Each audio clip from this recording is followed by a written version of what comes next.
नमस्ते। आप सभी से अनुरोध है कि कृपया हमारी चैनल को सब्सक्राइब करें, वीडियो को लाइक करें, क्यूआर स्कैन करके पत्रम पुष्पम हमारा सहयोग करें। और आपको ये भी बता दूं कि नई मर्चेंडाइज आ गई है, जो कि आप नीचे लिंक में, डिस्क्रिप्शन में लिंक में जाकर क्लिक करके और देख सकते हैं, और जिसमें कि नई टी शर्ट्स, पोलो शर्ट्स और कुर्ते, ये सब अब उपलब्ध है। इंडस वाटर ट्रीटी जब सस्पेंड हुई थी तब मैंने एक वीडियो बनाया था, और जिसको मैंने कहा था ऑपरेशन पाइथन।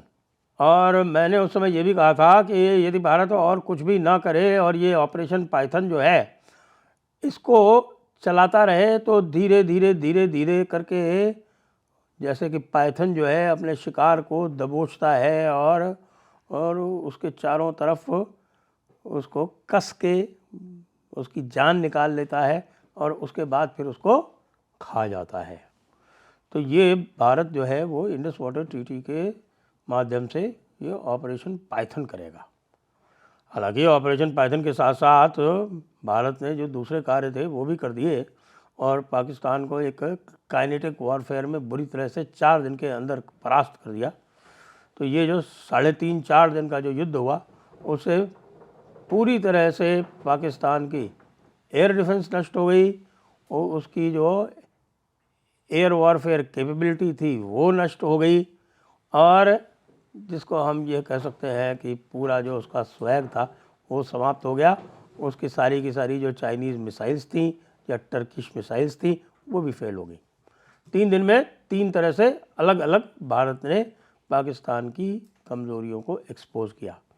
लेकिन जो सबसे बड़ी बात है, और जिस पर अब लोग कमेंट भी कर रहे हैं, क्योंकि हमारे पाकिस्तानी जो शाहकार हैं वो जाकर और तरह तरह की बातें करके और अपनी विजय गाथा की डींग हाँक रहे हैं, तो लोग उनसे ये पूछ रहे हैं, और मैंने देखे कई सारे ट्वीट्स इस तरह के आए हैं, और कई सारे जो और जिसको हम कहें कि थोड़े से न्यूट्रल किस्म के लोग हैं वो भी सवाल पूछ रहे हैं। वक़ार मलिक पूछ रहे हैं, मोहित पीरज़ादा ने भी आज बना दिया, क्योंकि जो भी शुरू में पाकिस्तान की जो ISPR है और जो उसके कॉन्टैक्ट है उसके हिसाब से जो उसने झूठा नैरेटिव चलाया था वो तो 2 दिन में एक्सपोज हो गया।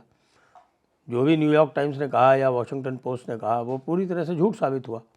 तो उनकी तो जो विश्वसनीयता थी वो तो समाप्त हुई। लोग कह रहे हैं, और जो ख़ास तौर से बात कर रहे हैं कि भाई आप एक भी एसेट और एक भी रनवे भारत का डैमेज कर नहीं पाए। आपका अपना एयर डिफेंस सिस्टम चकनाचूर हो गया, आपके 11 रनवे जो हैं वो हिट हो गए, आपके पता नहीं कितने रेडार सिस्टम और पता नहीं कितने कमांड एंड कंट्रोल सिस्टम जो है वो ख़त्म हो गए। और तो और आप कह रहे हैं कि आपको जो सीज़ फायर है वो आपकी विजय है, तो जो इंडस का पानी है उस पर तो अभी भी पूरा कब्जा भारत का है। तो ये कौन सी विजय हुई? और अब आपको बता दूं कि भारत ने उस ऑपरेशन पाइथन में आगे बढ़ते हुए जो चारों तरफ से फंदा कसना जो शुरू किया है वो कार्य आरंभ कर दिया है। आज एक घोषणा हो गई है, और वो घोषणा जो है वो चुपचाप सोर्सेस के द्वारा बता दी गई है मीडिया को, और वो ये है कि सबसे पहला काम जो होने वाला है वो जो रणबीर कैनाल है।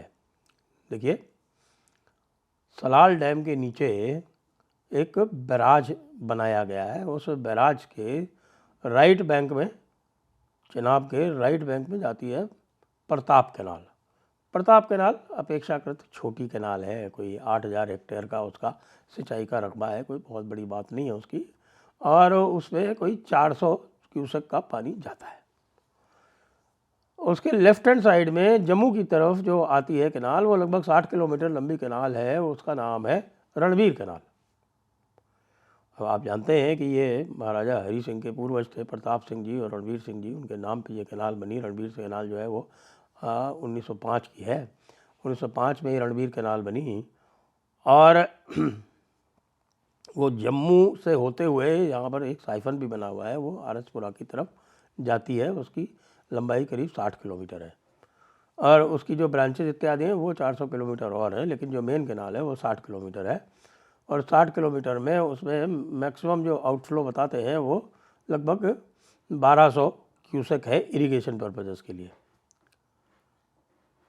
अब बता रहे हैं कि पूरी प्लानिंग कर ली गई है। ये जो रणवीर कैनाल है वो रणवीर कैनाल अब 120 किलोमीटर की बनाई जाएगी, यानी कि जहाँ तक है उससे और आगे या तो उसके साइड में या पाइपलाइंस के ज़रिए कुल 120 किलोमीटर की ये अब रणवीर कैनाल की लेंथ होने वाली है। इसका एक्सपेंशन जो है वो प्लान कर लिया गया है और ये फाइनल स्टेजेस में इसको एक प्रकार से इसकी घोषणा भी कर दी गई कि भाई रणवीर कैनाल 120 किलोमीटर की बनेगी चिनाब के लेफ्ट बैंक से, मतलब जम्मू की तरफ, जम्मू से और आगे बस अभी आरएसपुरा तक जाती थी, अब ये हीरापुरा की तरफ और जाएगी।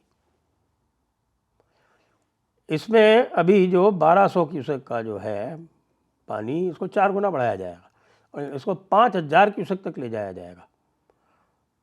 5000 क्यूसेक ये, और ये हर सीज़न में ले जाया जाएगा, क्योंकि पहले भी ये जो 1200 क्यूसेक जो वाली बात है, ये 1200 क्यूसेक केवल मॉनसून पीरियड में अवेलेबल था। उसके अलावा जो लीन पीरियड यानी अक्टूबर से अप्रैल तक का जो पीरियड था उसमें केवल और केवल 400 क्यूसेक पानी अलाउड था। अब इस समय भी इसमें 1000 क्यूसेक पानी चल रहा है और अब पूरी प्लानिंग कर ली गई है कि साहब ये अब चलाया जाएगा इसमें 5000 क्यूसेक पानी। तो ये तो एक बात हुई, ये एक बात हो गई। दूसरी बात जो ये है कि जो इस समय डैम्स अंडर कंस्ट्रक्शन है उनकी जो डिज़ाइन चेंज करके जो रतले है और आपका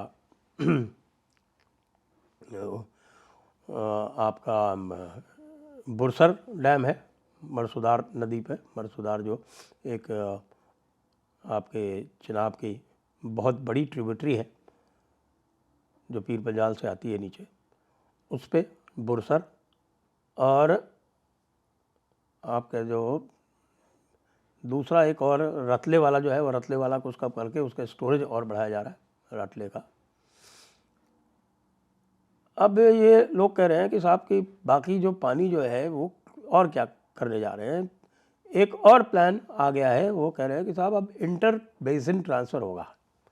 इंटर बेसिन ट्रांसफ़र का मतलब है कि अब झेलम में पानी स्टोर किया जाएगा और झेलम का पानी जो है उसको चिनाब में ज़रिए टनल ट्रांसफ़र किया जाएगा।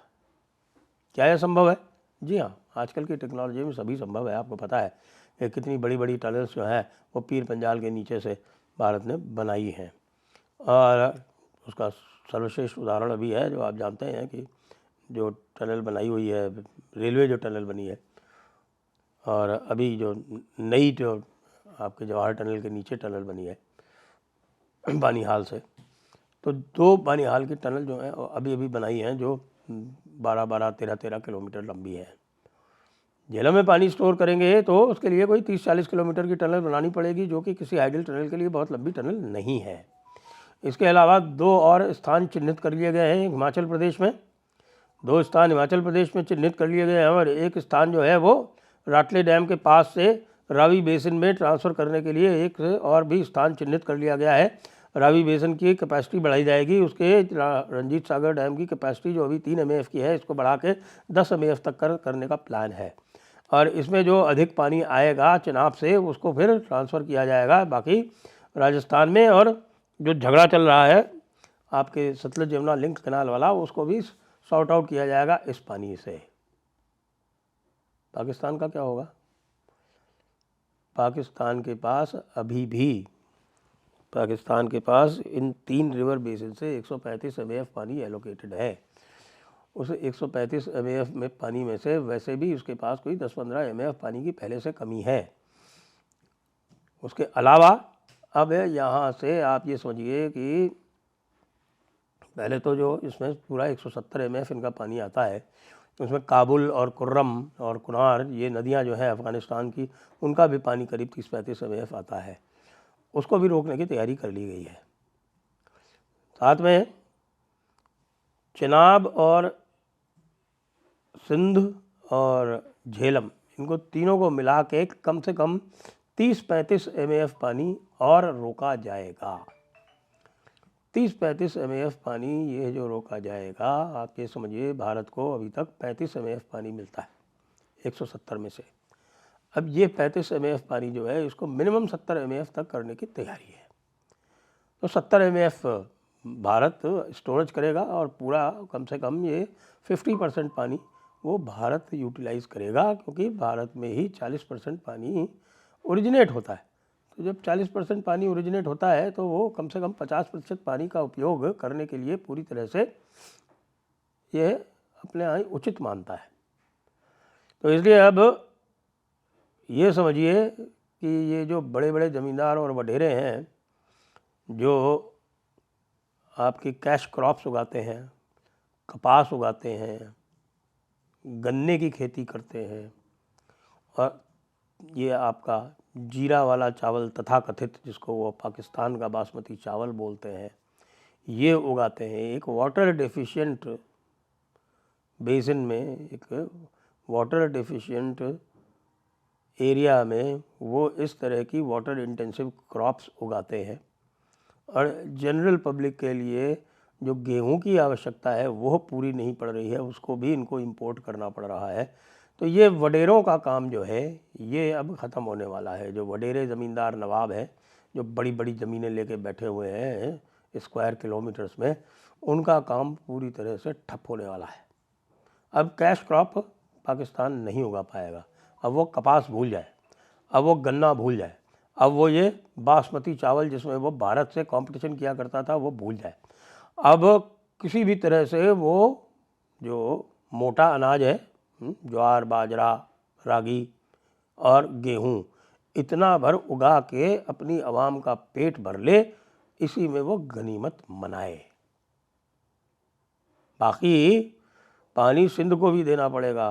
पानी आपने सिंध का रोक रखा है, पानी इधर कम होगा सिंध में और कम होगा तो ये समझिए कि सिंध में पूरी तरह से एक विद्रोह अवश्यम भावी है।